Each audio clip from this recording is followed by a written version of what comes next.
It's a windy day for some plein air painting, but I am out here again.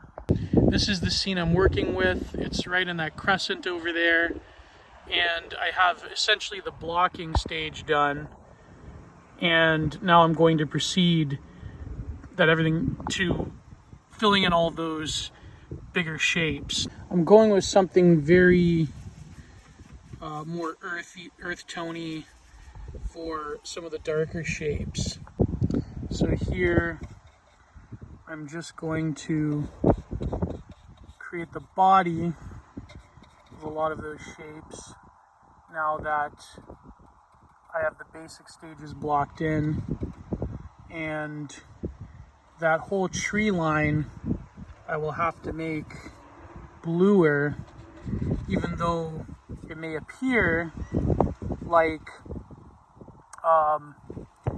it's the same tonal value as here, but you know, you have to really play around with it here. I'm basically just trying to suggest shapes, and that color will fade into the sky color, which is advantageous to get the sort of like splayed brush marks. I don't think I'm going to fiddle too much around here, but every time I see a darker value for this scene, I'm going to have to really exaggerate it.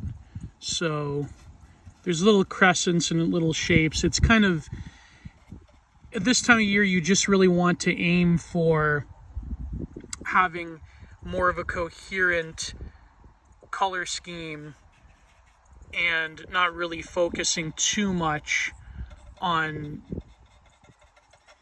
the details. So yeah, and of course here is, I'm going to have to separate it with a light color eventually, but for now I'm going to try to separate early the background from that tree over there.